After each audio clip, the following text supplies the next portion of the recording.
Today, we're going to continue our conversation regarding Hollywood and missing and murdered people. Introducing some strategies to go with the first part. I'm considering this conversation, this council, as a ceremony. So in the spirit of that, I will say these words. Whenever we come together in council, we give thanks to the things in creation that gives us life, the things that sustain us. When you look up at the nighttime sky, you are not looking up at cold, dark, empty space, as our invaders would have us believe.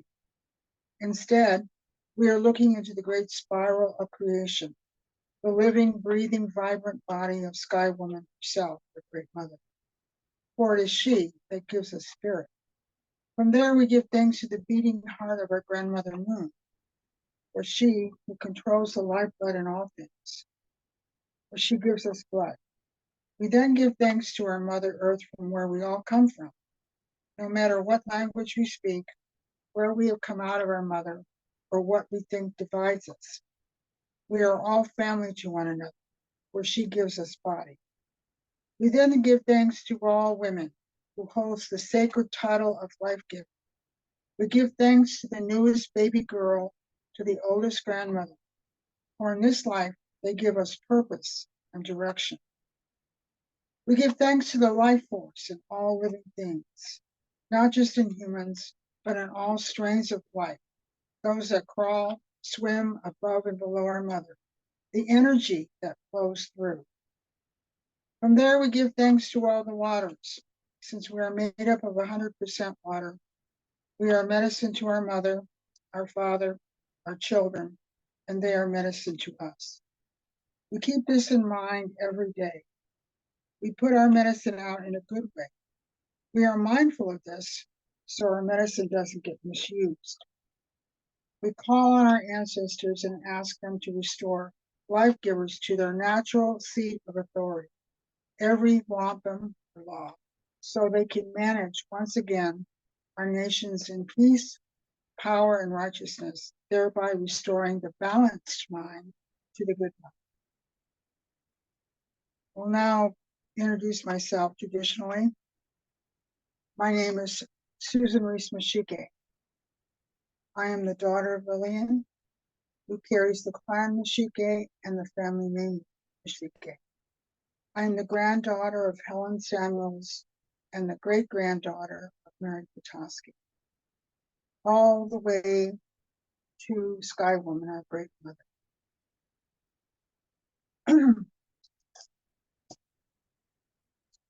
So I'd like to perhaps recap some of the things that we spoke about in the last podcast.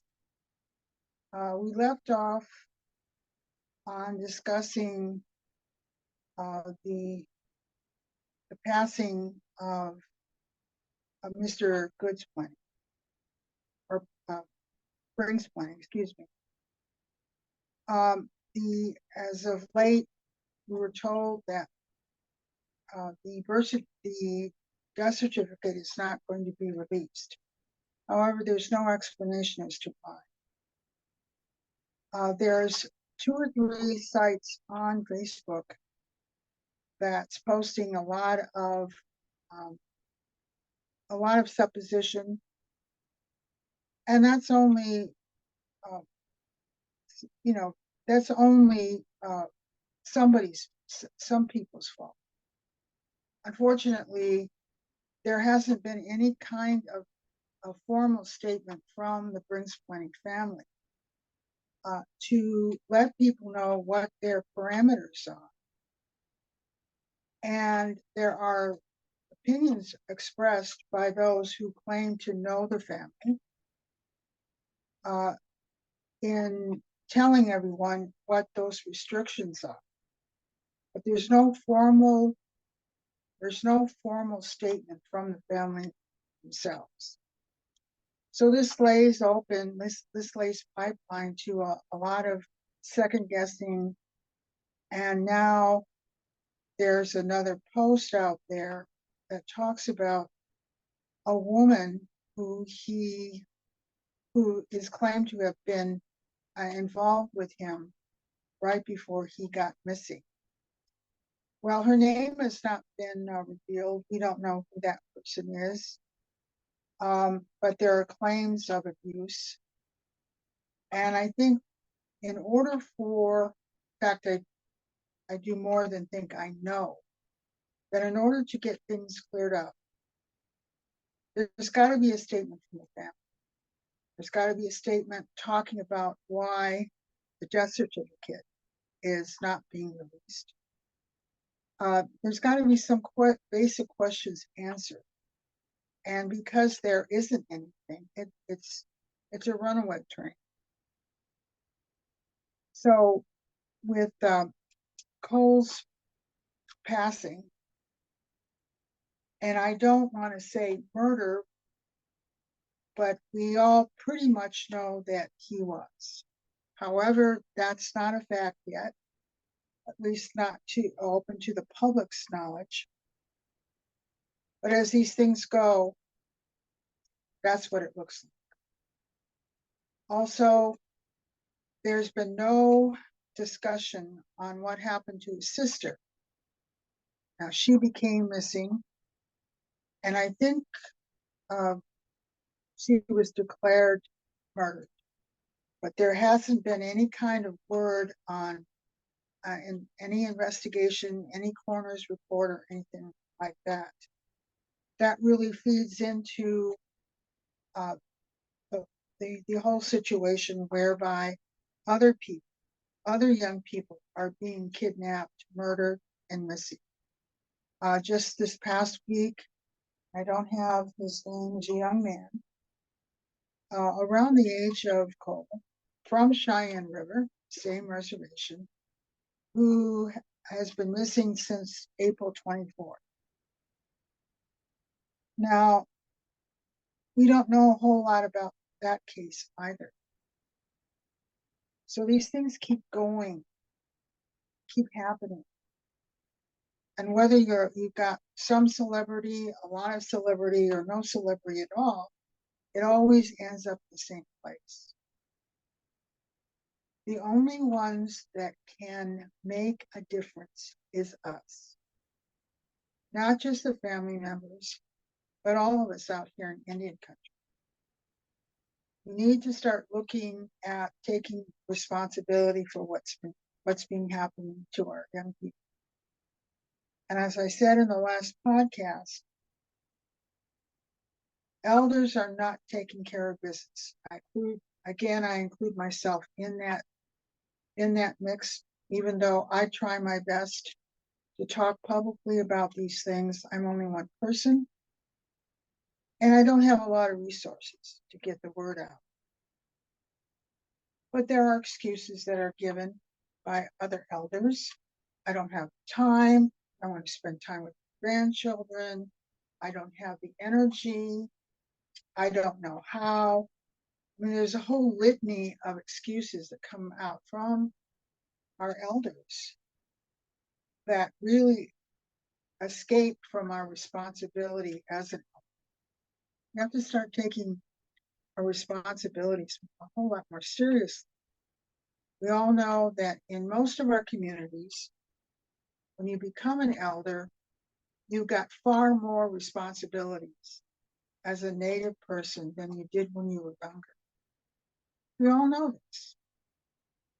Yet, no one is actually coming to the table and taking on the responsibilities. If our young people are missing, if our young people are murdered, if our young people are kidnapped, if our young people are being sex trafficked, if our young people commit suicide or go into a depression or fall into drugs, alcohol, and substance abuse, somebody's got to take the blame other than that young person. Yet no one is willing to step forward and say, hey, I'm taking my responsibility. No one's doing that. And I think that's really one of the reasons why our young people are disappearing, either by their own hand through suicide. Suicide rates in the last few years are now back up to where they were, I would say 20 years ago. For a while there, they were going down. Well, now they're coming back up. And what's added to the mix is missing and murder. One of the things that I got upset about was the fact that initially we were only thinking about the young women. But all along, our young men have been missing, our elders have been missing, babies have been missing. We always try to cut off or not see the whole picture. And in order for us to make changes like that, we have to look at ourselves straight in the face, own our responsibilities as elders, and take corrective action. Until we do that, we only have ourselves to blame. We can't even blame the white man at this point, because in many cases, wherever the white man has left off, we've taken over because we're afraid, because we don't want to take the risks. And now we've got a celebrity on top of all of that that's just in its infancy. I think we're going to see a whole lot more young people who are in show business who will end up missing or murdered. I don't want to say that, but that's what it looks like. You don't have to wait until the numbers get so far out of reach that we actually say and make a statement. I'm saying it now. We have an opportunity right now to look at it and to take responsibility for it. And in the last podcast, a lot of our conversation council was on the celebrity of Lily Gladstone. Well, I just checked yesterday and today. She's all over YouTube now, one interview after the other. And also, since her Golden Globe win, she's won several other entertainment awards, maybe 4 or 5 more. That's not helping Lily look at what we're talking about. That's not helping Lily come to the realization that she has some responsibility here, that she's not taking on. It's not helping her. And as I said before, Lily Gladstone is a drunk Indian. And she's not drunk with alcoholic drugs. She's drunk with fame and recognition. That's intoxicating to anybody. But for somebody like us, it hits us harder and it hits us deeper.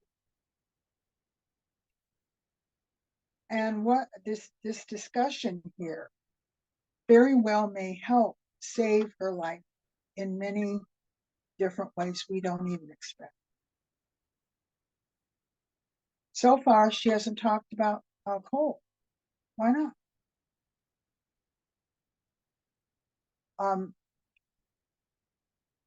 There's so much that she hasn't said that she could say. And then you have seasoned actors like Tantu Cardinal, who, again, isn't saying anything. What is she afraid of? She's an old lady like me. There's no excuse here. And so now we're at a point where this whole thing has exponentialized itself completely out of our reach and control until we actually make a concerted effort to analyze what's happened to our young people. We need a conference. We need to bring people in that can help us analyze what's going on, take a forensic look at the missing and murder.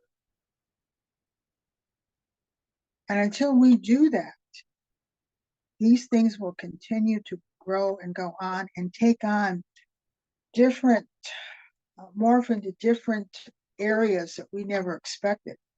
Now, I never expected that going into show business could get us killed, but it has, and it will continue to be that way until we actually do what we need to do. Now, there's a few strategies that I'd like to offer here. I like to say that from 1990 to 1993, I was an active advocate in the death care industry. An elder and myself was part of an organization called Trust. And it was formed out of the general public, their discovery of how corrupt the funeral death care industry is. And I'm here to encourage our people out there to not engage with that industry whatsoever. Now, I've been away from it since 1993, but I suspect it's gotten even worse or has remained the same, even when I was dealing with it, working around it in 1993. It was epidemic. There was a pandemic unto itself. Now, what I'm going to say, I'm going to be as careful as I can, but it will be graphic. So I want, if you don't want to hear this, then fast forward, because this is going to be recorded. But it's something that I think all of us should be aware of. In 1993, there were only 2 state investigators that would go out to cemeteries and crematoriums and funeral homes to inspect how they do business for the entire state of California. It's not much. And so they've been allowed to do whatever they damn well please. And as a result, a lot of people have been seriously and profoundly damaged by that. Their money's been taken. The Neptune Society, which is an organization that actually sets up pre-death funds for families so they can save up their money to pay off the funeral expenses that come from someone dying. And I'm telling you right now that we have our own burial practices. We have our own traditions. And what I've seen, for example, and I'll use Cole as an example. He apparently had an autopsy.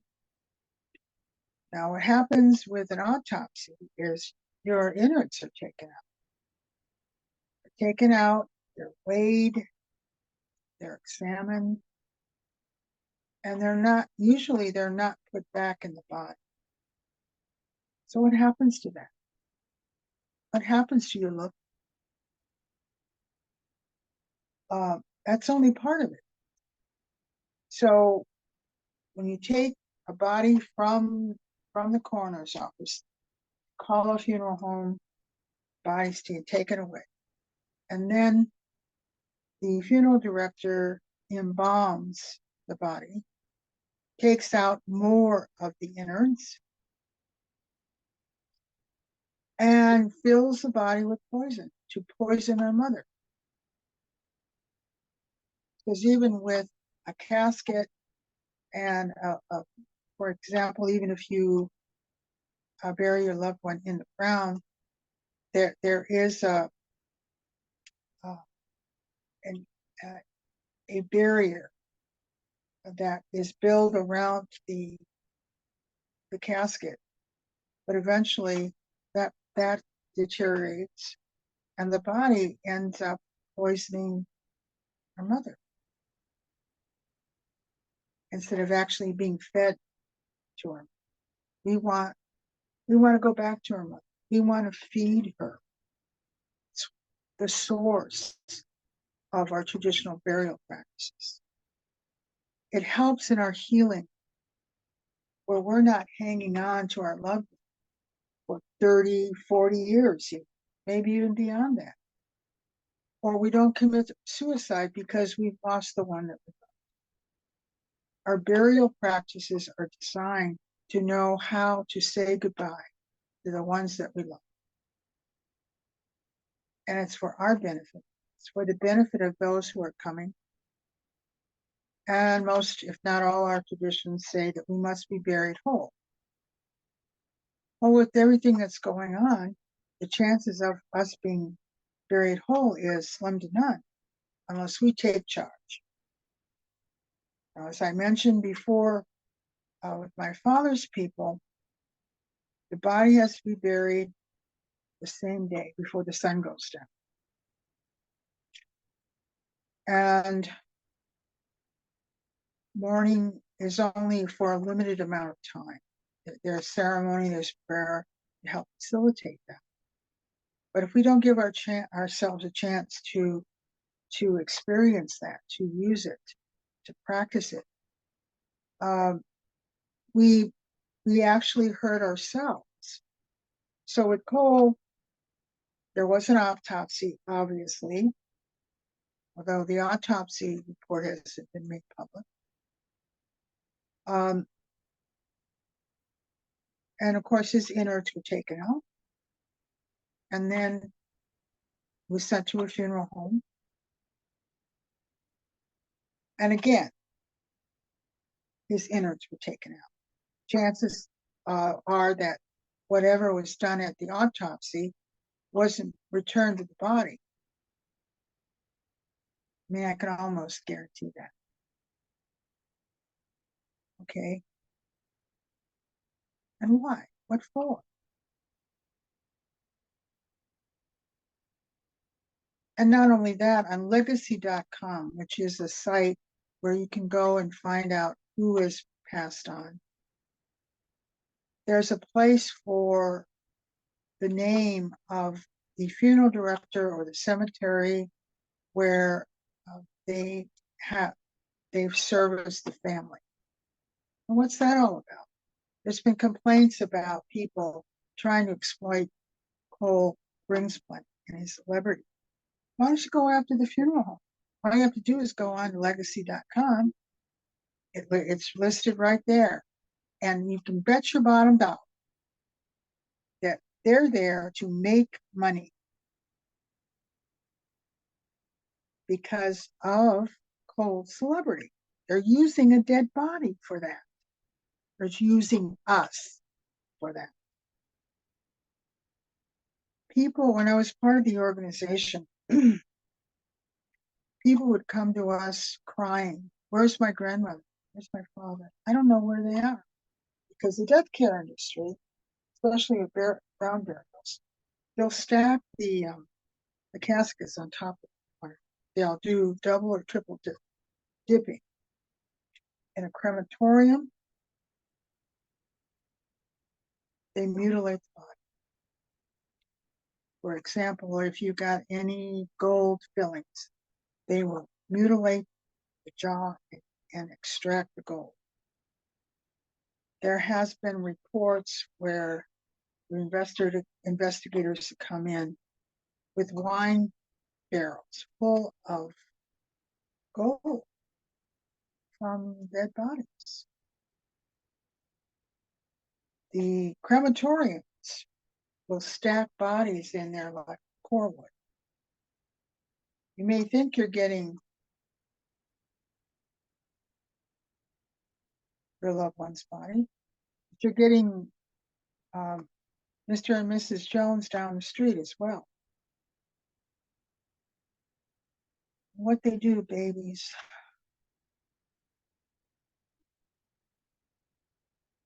I don't think I'll go there right now. It's too awful to even describe. Now they make billions of dollars. You don't need a degree. You don't need a college degree. You just need to be trained in that area. You make lots and lots and lots of money off being part of the death care industry. Now, the elder that I worked with was on the cemetery board. Here in California, Consumer Affairs had consumer boards to oversee the various industries, to be a regulatory body, to make sure that they were following state and federal law. Well, our efforts within a very short period of time were so dramatic that the California Department of Consumer Affairs, they didn't admit it, but it happened all at once. They got rid of all the consumer boards because we were making inroads to the funeral directors, funeral homes, the crematoriums, and the cemeteries. We were exposing all of it. Now, you get a tribal person living in a border town. Chances are they do the same thing. You can't have it both ways. If you're going to practice your traditions, your traditional burial practices, go all the way. It won't cost you a lot of money. Part of our traditions just across the board, and then you're free to correct me if I'm wrong, is you wash the body. Family comes in and washes the body. And this is done very quickly. The body does have a habit of imploding on itself. So you want to do this as efficiently as possible, but at the same time, you want to have to feel your grief. And the body will help you do that. So I won't get into the minutia of traditional burial practices because everyone's different, even though there is a commonality amongst all of us.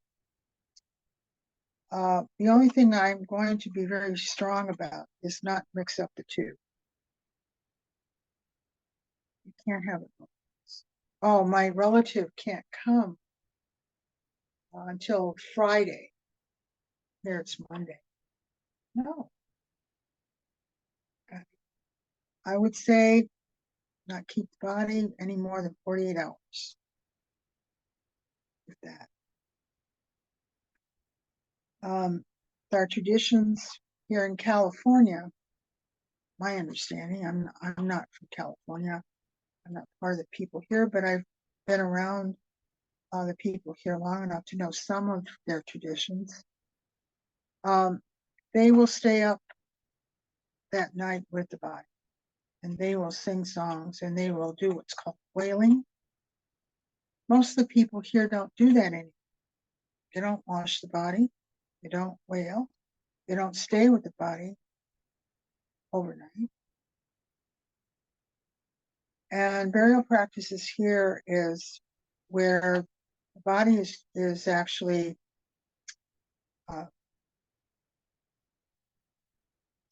they sit up, and the legs are bound together. And I believe the body is facing the east, if I'm not mistaken. That's how the bodies traditionally are buried. I can't even remember the last time I heard when that practice was actually practiced. We have fallen victim of cremations and funeral homes and everything that goes along with it. We put out GoFundMe to pay for funeral expenses. We don't need that. we might need maybe some money to take our loved one to into the mountains or something. You might need gas, or even hotel for families, so they can spend the night and then go home safely. Things like that. But we don't need any money to bury our dead. And then a year later, here in California, practice is they have a burn. They burn their loved ones' belongings. Some of these belongings are passed out to family members and friends of the loved one. Traditionally, you're not supposed to say his or her name, or keep any pictures around. Perhaps after a year goes by, you can take them out. But it's really best not to have any pictures at all. But you know, there's been just about everybody, including myself, keep pictures. But I try to pay attention to what responsibilities that I have. So I'm imparting this information to all of you to really consider not mixing the two. Now, if you go to what's accepted out there, funeral home, casket, burial ground, and or cremation, this is what you're going to be facing. Your mourning will be a lot more profound when you do it that way. There's no excuse in the world whereby you can justify. There's always a price. Who knows what that price is? And here's the other thing. The dark medicine that some of our people practice that deals with dead bodies. The longer the dead body is around, whether it's a funeral home or it's even with you, can't have the body around for it. These people will come in and do something, lose the body in some way or another. Now, I don't know this for an absolute fact, so I'm leaving some doubt out there. Those tribal people that have what's called skinwalkers, you know what they do? They take a fresh dead body. It's got to be fresh. They just take the skin out. Hence the word skinwalker. And there are plenty of them around. As far as I know, the desert people do that. I don't know who else does it or something like it. So we have to be mindful of that too. And again, these strategies on missing and murdered require us to analyze it. And right now we can do a whole lot of things. For example, again, when our missing loved one is missing, we don't wait for the tribal council give us permission to go and search. We go out there and search. We gather around our own people, our own relatives, our own allies, and do the search immediately. More time is lost, the worse it gets. Tip lines. Police generally set up a tip line. They're no good. You know what they tip? They tip the law enforcement off. So they don't have to look for this one or that one. Makes their job a lot easier just to say we don't know. Or if they're taking part in the murder or in the missing, that happens as well. They want to know who's reporting them. No. You're going to set up your own tip line, you set it up yourself. And you make sure that nobody's tapping into your line as best you can. Keep that information to yourself. For preparation, before anybody gets missing, anybody gets murdered, what we need to do as tribal people, we need to be trained in search and rescue. That's my kitty saying hello to everybody. Anyway, we need to know how to do it. We need to know police procedure. We need to know when the police is violating their own rule of law, because it happens all the time. They become complicit in the missing and murder of our loved ones. They are not to be trusted. I've seen it time and again, even though I'm not in that area of Indian country, but I've seen enough of it from a distance and up close, personal, to know what happens. And this keeps getting repeated all the time.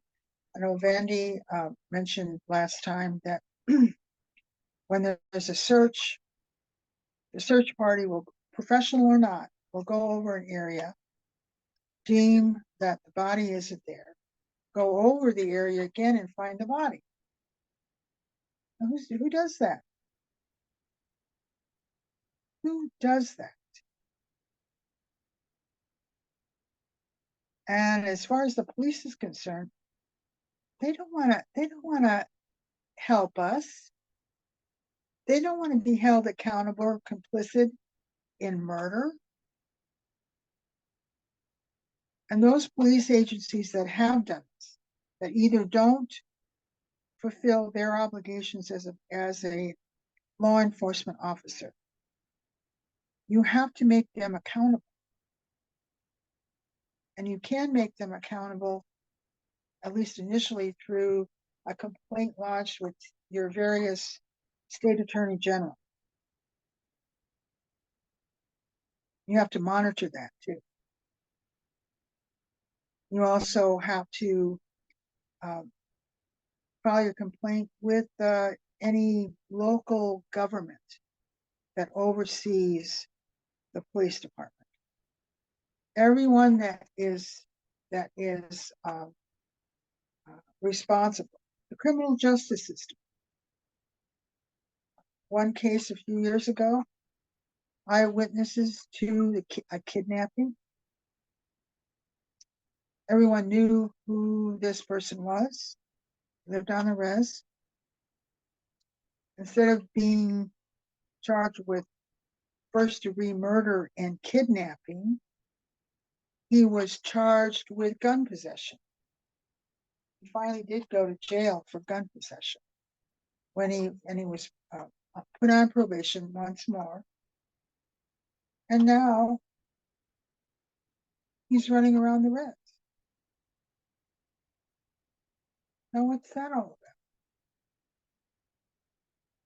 And everybody keeps their mouth shut. So I think that conspiracy of silence, witting or unwitting, goes all the way up to the top, goes into Hollywood. We now have to be concerned about our young people choosing a career in theater or film. You step on people's toes. A filmmaker, for example, a screenwriter writes a true story, for example, of someone that's been missing and murdered. It's our own words. Sounds great on paper. They start sniffing around pretty soon the film doesn't get made, at least not by them. And they become missing. It's all too predictable. If we open our eyes and know that this is a possibility, where we have to go is not just to the particulars of a possible situation like that, but we have to look at the bigger picture here, like everybody. Common denominator, for sure, is local law enforcement. Common denominator is local media, whatever the media. They all conspire to cover up, to deceive, to obstruct justice. And what I recommend to the Brings Bunny family is I would demand a grand jury investigation. Don't need a lawyer for that. You just need to file the papers. I recommend that they seek out native law students. They're not lawyers yet, especially those that are in second year. They're about ready to graduate. Those that particularly that want to specialize in criminal law, those are the students that you get. Now you're honest with them. You tell them what they're getting themselves into. So that's another part of this. When we ask people to help us, we have to let them know what they're walking into. That's our moral obligation. Because in a crowd, they see us, they see our allies, non-Indian allies. Guess who's going to be killed first? Not us. It's going to be them. Why? Because they see our allies as traitors. So I always tell people, you want to be an ally, you're walking into a dangerous situation, and I actually define what that situation might be. You have to realize that when you're dealing with us, they want us gone. I don't care what they say, what awards they give us, how wonderful they think we are. When we're dressed in Gucci or Armani or any of those things, any high fashion, doesn't matter. You still want us gone. We have to be careful. We have to know how to think for ourselves. We have to make a commitment to that. And if we see something wrong, we are obligated to expose it. The more celebrity we are, the greater the responsibility. But Lily can't do that right now. I don't think she has the mindset. You know, who could do that is Leonardo DiCaprio. But I don't think he has the guts to. He knew what happened to Misty. He knew Misty. Misty Upham. He knew what happened.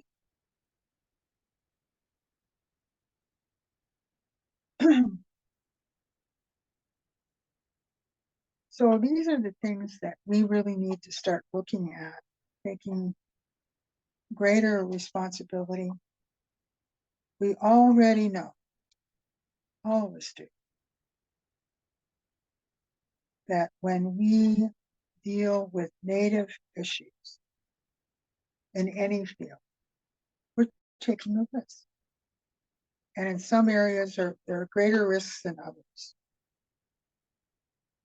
But when we end up being missing and murdered because of what we do, we have to accept those risks. We have an obligation. We have an obligation to the Upham family. All of us do. Now, I didn't know that Misty had been murdered until my nephew brought it up. And so I started looking into it. And I started commenting on social media when others would bring her name up and wondered why Lily wasn't saying anything. I would add my commentary to everybody else's. But I decided to take it a few steps further. So, back to Lily.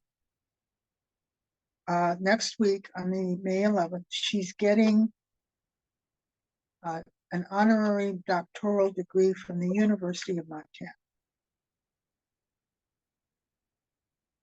That's going to even take her further away from us than she already is. But she'll come back if she thinks she can use it. She'll make her guest appearances like that when it's going to look good for her. Because after all, she's an actor. After all, this is show business. World of make-believe. Then we end up being the make-believe ourselves. Gotta watch out for that. So I've already sent part one of this podcast to Dr.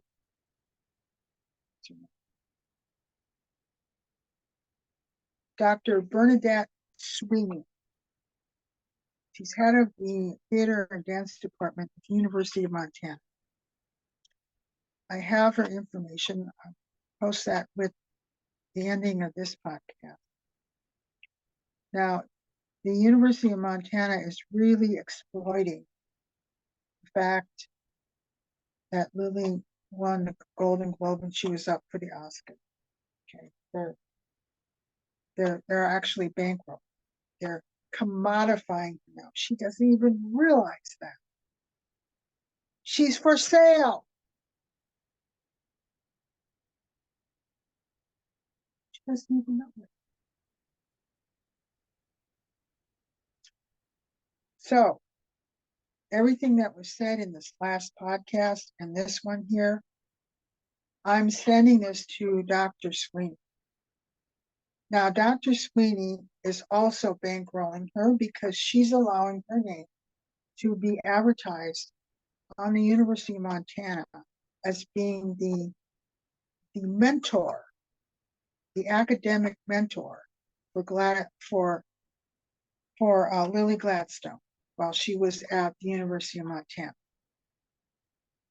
We haven't been able to get a hold of Lily because we can't talk about people just to be talking about them. I'd like to talk with the Brings Planning family. I would like to talk with Lily.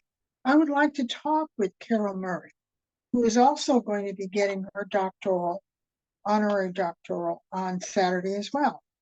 Now, I've sent her all the information that we've accumulated before we even started this podcast. I want her to be accountable too because she lives on the res. She's Blackfeet herself. She lives on the res. She's a Blackfeet scholar. She's getting an honorary doctoral from the University of Montana, along with Lily Gladstone. They're going to both be on that stage. She's not saying anything either. She didn't even have the courtesy to call us back, to email. She's ignoring it. She can't ignore it. She very well likely knows more about Misty Upham than any of us do. Certainly the Upham family, even though they moved away too. There's no excuse. Now, Carol is an older woman. She looks like she's in her late 50s, maybe early 60s. Or she might be as old as I am. Who knows? So with us, it's kind of hard to tell in many respects. But everyone's keeping their mouth shut. They're afraid. I'm afraid here too. I have to watch my step here. I live around drug dealers, drug users, uh, child abuse, animal abuse, and neglect. We've got it here at the complex that I lived with or lived at for the last 20 years. We've got criminals living here. And I've stood up for them because it's the right thing to do. I've counseled them on their landlord-tenant rights, their legal rights, if I felt that they were being violated. My services goes beyond the Indian community. It goes, I was told I have to love the world. That's what I try to do. Even though the love is not received most of the time. I don't get any money for what I do. Got a couple jobs during the 52 years I've been in Indian country, but for the most part, I've repeated this last podcast, I think it bears repeating, but a lot of times we don't get paid for what we do. We do it for the love of the people, for those who are coming, those who are beneath the ground, as my fathers say, as is talked about in the Great Law of Peace. Those below the ground. And our hearts extend to the mothers and babies of Palestine. We know what that's. We really do. So we're taking part in that too. So these things go on, and we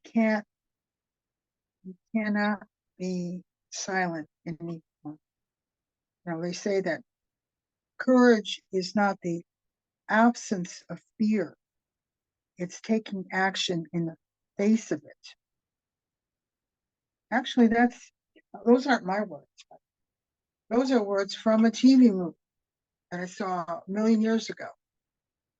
I thought it was a great line, and I've kept it. But I always try to give people credit for what they say. Those are not my words, but they're great words nonetheless. They really are appropriate for what we're talking about, what we're counseling about, what we're in ceremony. Follow your traditions. Find out what they are. Be the first one on your block to practice your traditions. How about that? Because the children are watching. They live what they see. Don't be afraid to take your kids to a burial. Don't be afraid to have your kids while you wash the body. Don't be afraid of any of that stuff. It's all part of who we are. It teaches them what to do when we go. Those are the things that we need to be very much aware of. We need to always not just stay in the here and now, but we need to look off in the future, not too distant future either, because everything is piling up. Time-space continuum is changing very dramatically. Everything's coming together, polarizing together. Our mother's magno-electric has been fooled with and interrupted.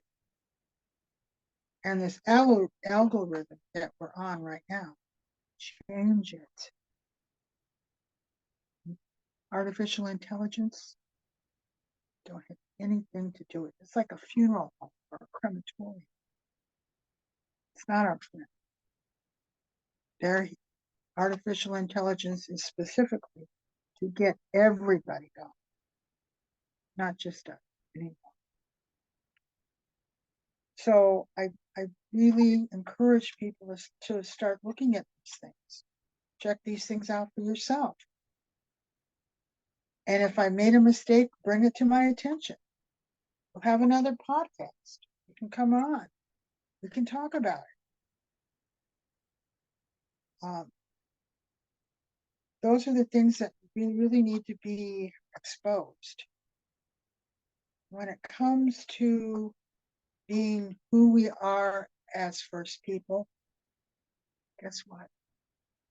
There isn't a hell of a lot of things that are private. Except maybe going to the bathroom. Everything about our life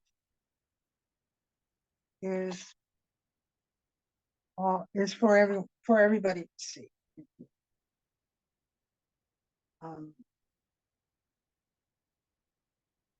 Who we are, in the white man's world, they say you are not your job. It's not your identity. For us, it is. Whatever we do is who we are.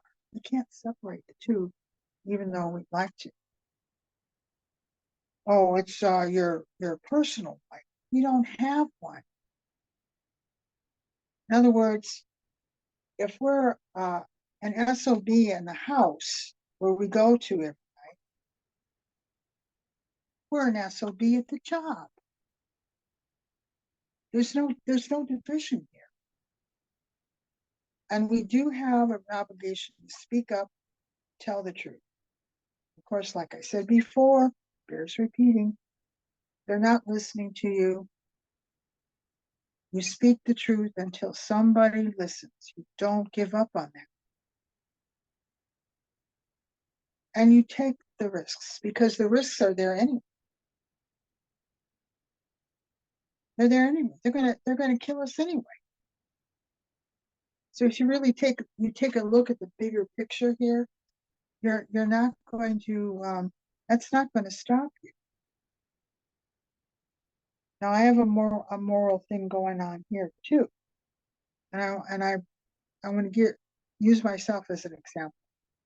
Here in this complex, there is a mother with a 2-year-old child. Maybe he's a little older. For the past year and a half, she has abused that child emotionally and physically, although the physical stuff I think she does in the house, but out here in the parking lot, we see it. Everybody sees it. Everybody turns a blind eye and they're feared to. Now, just the other night, the door is open of her unit. She's nowhere to be found. It's at 8:30 at night. It's dark out there. And the little boy found himself out in the street. And one of the people in the complex were panicking. And they brought him back to her. She happened to walk out when he almost got to her door. Now, she's been doing this for a year and a half now. She's gassed her own kids. She turns on the ignition in her car. She rolls up the windows, and the car is running for 15 or 20 minutes. Carbon monoxide poison, okay? Last October, she picked her son up by the arm and dangled him and juggled him back and forth as he's screaming his head off before she went into the house. Blood-curdling screams have come from that little kid. Now, I've documented the abuse. Frankly, I've been afraid to turn her in. Why? Because her boyfriend is a drug dealer. He's got a gun. I live by myself. Okay. So I got some soul searching to do about that too. This last attempt, though, really did it for me. I'm getting my log together. I've already talked with Child Protective Services. I'll be turning that in, and I'll have to take the risks. I know that if I don't report her, I won't be able to live with myself if something happens to that little. There's 2 other negligent mothers who do the same, not as much, But I think that this woman is a sociopath.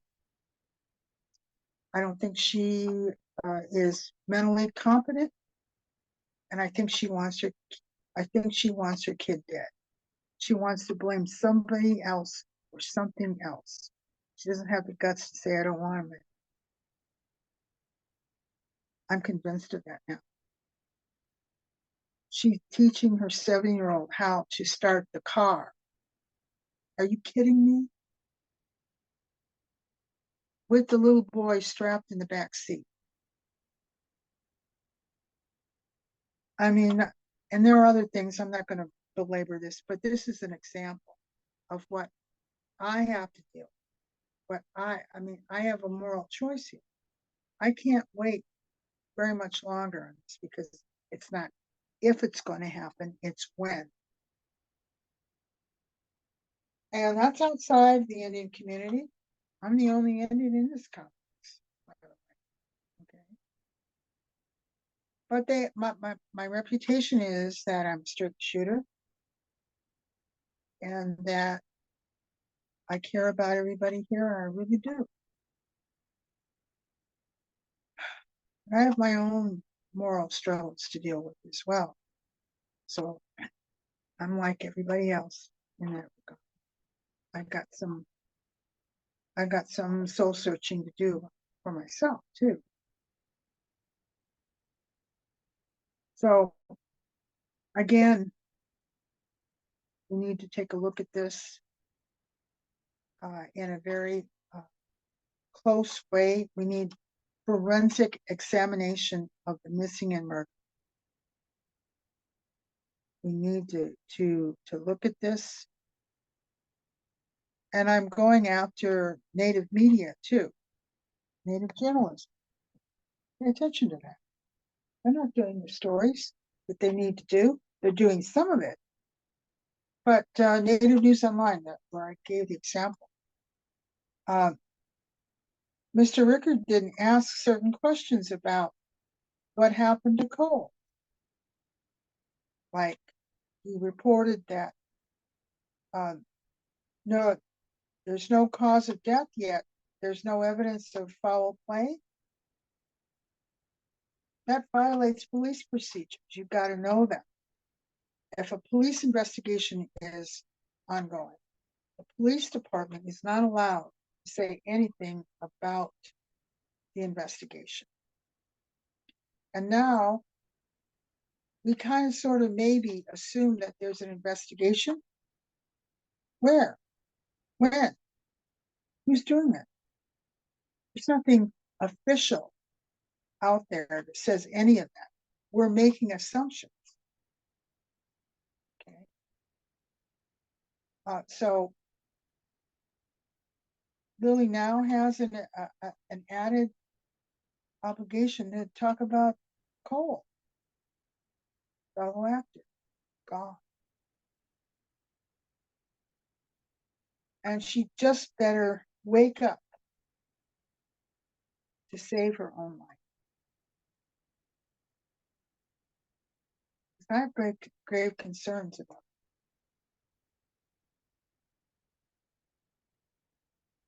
it. And I will warn young people to take a second look at this. Till we get these things under control, it's anybody's guess what will happen to those who may want to go into performance, writing. They need to know what the risks are. We're touching the hemline and pant leg of those who are far more famous than we are. How dare we? How dare we think that they paid attention to you before? No. I hope Lily wakes up. I'm doing my effort. And even with the effort that Randy and I have been doing so far, it's taken a lot of work. A lot of time and effort. to try to reach her, to try to get the message out. I think we're going to do it this week with the podcasts that we've done.